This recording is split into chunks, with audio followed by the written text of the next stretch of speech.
இது மகிமை நேரம். ஆண்டவராகிய இயேசு கிறிஸ்துவின் நாமத்தினாலே உங்கள் யாவருக்கும் என்னுடைய காலை வணக்கத்தை தெரிவித்துக் கொள்கிறேன். இந்த நாளின் காலையிலே நாம் சற்று நேரம் தியானிக்கும்படியாக தெரிந்து கொண்ட வேத வசனம் சங்கீதம் 123 முதலாம் வசனம். பரலோகத்தில் வாசமாய் இருக்கிறவரே, உம்மிடத்திற்கு என் கண்களை ஏறெடுக்கிறேன். பரலோகத்தில் வாசமாய் இருக்கிறவரே, உம்மிடத்திற்கு என் கண்களை ஏறெடுக்கிறேன். ஒரு அருமையான ஜெபம் அந்த சங்கீதத்திலே.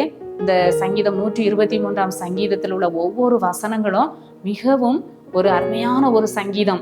நமக்கு மிகவும் பிரயோஜனமான ஒரு வார்த்தைகள், ஒரு ஜெபம் போன்ற ஒரு சங்கீதம். இந்த சங்கீதத்திலே நாம பார்க்கிறோம், பரலோகத்தில் வாசமா இருக்கிறவரே, உம்மிடத்திற்கு என் கண்களை ஏறெடுக்கிறேன். நாம் வாழ்கிற உலகத்துல நமக்கு நிறைய தேவைகள் இருக்கிறது, நமக்கு நிறைய பிரச்சனைகள் இருக்கிறது.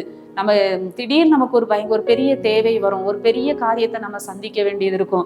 இப்படிப்பட்ட உலகத்திலே நாம வாழ்ந்து கொண்டு இருக்கிறோம். நம்ம உடனே என்ன செய்வோம், யார்கிட்டையாவது நம்முடைய சகாயத்தை தேடி நம்ம ஹெல்ப் கேட்டு நம்ம ஓடுவோம். ஆனா நம்ம எல்லாவற்றிற்கும் நம்ம கர்த்தரை நோக்கி பார்க்க வேண்டும் என்று சொல்லி இந்த காலை வேளையிலே ஆண்டவருடைய வார்த்தை நமக்கு கற்றுத்தருகிறது. பரலோகத்தில் வாசமா இருக்கிறவரே, உம்மிடத்திற்கு என் கண்களை ஏறெடுக்கிறேன். நம்முடைய கண் உடனே என்ன செய்ய வேண்டும், ஒரு பிரச்சனை, ஒரு போராட்டம், ஒரு கடினமான சூழ்நிலை வாழ்க்கையில நமக்கு வருகிறது. நாம நம்முடைய கண்களை ஆண்டவரிடத்திற்கு நாம் என்ன செய்ய வேண்டும், ஏறெடுக்க வேண்டும். பரலோகத்தில் வாசமா இருக்கிற தேவாதி தேவனிடத்திலே நாம் ஒத்தாசை கேட்டு நம் கண்களை நாம் அவருக்கு நேராக நாம் ஏறெடுக்க வேண்டும். அப்பொழுது ஆண்டவர் நமக்கு சகாயம் பண்ணுகிற தேவனாக இருக்கிறார். தாவீது ஒரு ராஜாவாக இருந்த போதிலும் அவருக்கு எல்லா விதத்திலும் அவருக்கு நிறைய வேலைக்காரர்கள், படை வீரர்கள், நல்ல இராணுவம் எல்லாம் அவருக்கு இருந்தாலும் தாவீது சொல்லுகிறார், 122ஆம் சங்கீதம் 1ஆம் வசனத்துல நாம பார்க்கிறோம், எனக்கு ஒத்தாசை வரும் பர்வதங்களுக்கு நேராக என் கண்களை ஏறெடுக்கிறேன். எல்லா உதவியும் எல்லா ஒத்தாசையும் எனக்கு செய்கிறவர் யார்? வானத்தையும் பூமியையும் உண்டாக்கின கர்த்தரிடத்தில் இருந்து எனக்கு ஒத்தாசை வரும். ஆமா, அந்த அனுபவத்தை நம்ம வாழ்க்கையில பழகி கொள்ள வேண்டும். சின்ன பிரச்சனையாக இருந்தாலும், பெரிய பிரச்சனையாக இருந்தாலும், எந்த ஒரு வியாதி, ஒரு பலவீனமாக இருந்தாலும், நெருக்கப்படுகிற ஒரு சூழ்நிலை ஆனாலும் நம்ம என்ன செய்ய வேண்டும், கர்த்தரிடத்திற்கு நம்முடைய கண்களை நம்ம என்ன செய்ய வேண்டுமாம், ஏறெடுக்க வேண்டுமாம். அவர் நமக்கு சகாயம் பண்ணுகிற தேவன், அவர் நமக்கு ஒத்தாசை பண்ணுகிற தேவனாக இருக்கிறார். வேதத்துல ஒரு மனிதனை குறித்து நாம பார்க்கிறோம். அவர் என்ன செய்தார், தன்னுடைய கஷ்டமான நேரத்துல இழந்து போன ஒரு சூழ்நிலையில அவர் என்ன செய்கிறார், கண்களை வானத்திற்கு ஏறெடுத்தார் என்று சொல்லி நம்ம பார்க்கிறோம். தானியேலின் புஸ்தகம் 5ஆம் அதிகாரத்திலே நம்ம பார்க்கிறோம். அந்த 4ஆம் அதிகாரத்திலே நம்ம பார்க்கிறோம், நேபுகாத் நேச்சாரை குறித்து நம்ம பார்க்கிறோம். அந்த நேபுகாத் நேச்சாருடைய வாழ்க்கையிலே அந்த மேட்டிமை, பெருமை வந்து அவர் என்ன செய்கிறார், அந்த நான் கட்டின மகா பாபிலோன் என்கிற ஒரு மேட்டிமை அவருக்கு வருகிறது. அந்த நேரத்துல அவர் என்ன செய்கிறார், அவருக்கு அங்கே ஒரு அழிவு வருகிறதை நாம பார்க்கிறோம். பெரிய ராஜா, ராஜாதி ராஜான்னு சொல்லி அவரை குறித்து போடப்பட்டிருக்கிறது. அவர் என்ன செய்கிறார், அவருக்கு என்ன நடந்தது, மனுஷரி நின்று அவர் தள்ளப்பட்டு மாடுகளை போல புல்லை மேய்ந்தார். ஒரு நொடியில அவருடைய சூழ்நிலைகள் மாறுகிறது. அவருடைய மேட்டிமைகள், பெருமைகள், அவருடைய ராஜரீகம் எல்லாமே அங்கு தலைகீழாய் மாறி போகிறது. மனுஷரை போல இருந்த அவர் மிருகங்களை போல மாறி புல்லை மேய்ந்தார். கழுகுகளுடைய இறகுகளை போலவும் அவனுடைய நகங்கள் பட்சிகளுடைய நகங்களைப் போலவும் வளரும் மட்டும் சரீரம் ஆகாயத்து பனியிலே நனைந்தது. அங்க எல்லா மேன்மையும் போயிற்று. மனுஷரை விட அங்க மிருகங்களை போல அவர் என்ன செய்தாராம், மிருகங்களை போல தள்ளப்பட்டாராம். இப்படிப்பட்ட ஒரு சூழ்நிலையிலே தான் நாம் பார்க்கிறோம். அநேக நாட்கள் சென்ற பின்பு நேபுகாத் நேச்சாராகிய நான் என் கண்களை வானத்துக்கு ஏறெடுத்தேன். என் கண்களை வானத்துக்கு ஏறெடுத்தேன். வானத்துல ஏறெடுத்தேன்னா யாரு, ஆண்டவரை அவர் நோக்கி பார்க்கிறார். ஏற்கனவே தானியேல் மூலமாக அவர் அநேக எச்சரிப்புகளையும் தேவனுடைய மகத்துவங்களையும் அதிசயங்களையும் அவர் கண்டிருக்கிறார். இப்பொழுது அவர் என்ன செய்கிறார், இப்படி ஒரு சூழ்நிலையில, ஒரு அடிமட்ட சூழ்நிலையில மனுஷரி நின்று தள்ளப்பட்டு ஒரு மிருகத்தை போல அவருடைய சரீரம் எல்லாம், அவருடைய சுபாவங்கள் எல்லாம் மாறி போய்விட்டது. இந்த சூழ்நிலையிலும் அவர் என்ன செய்கிறார், அவர் வானத்துக்கு என்ன செய்கிறார், என் கண்களை வானத்துக்கு ஏறெடுத்தேன்.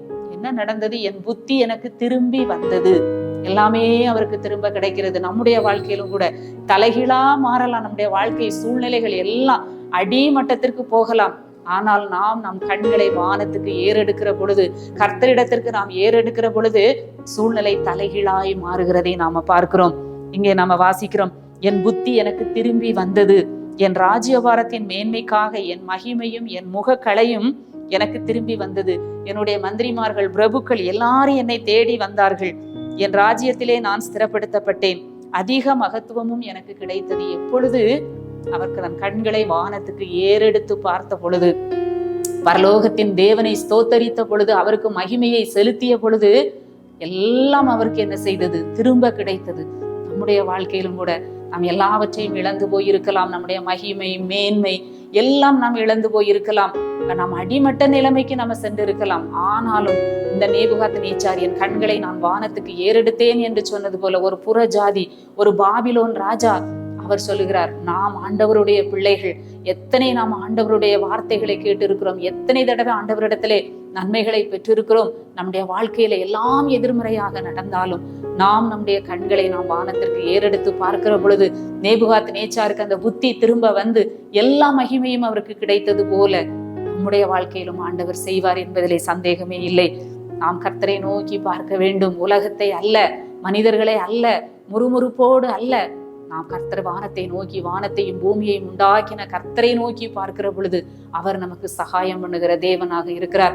ஒத்தாசை அனுப்புகிற தேவனாக இருக்கிறார். அதற்கு அடுத்த வசனங்கள் எல்லாம் நம்ம பார்க்கும்போது, வேலைக்காரனின் கண்கள் எஜமானின் கரத்தை நோக்கி இருக்குமா போல, வேலைக்காரியின் கண்கள் எஜமாட்டியின் கரத்தை நோக்கி இருக்குமா போல, எங்கள் தேவனாகிய கர்த்தர் எங்களுக்கு எப்பொழுது இரக்கம் செய்வார் என்று சொல்லி எங்கள் கண்கள் அவரையே நோக்கி கொண்டிருக்கிறது. ஒரு நாய்க்குட்டி தன்னுடைய எஜமானையே பார்த்துக்கிட்டு இருக்கோம்.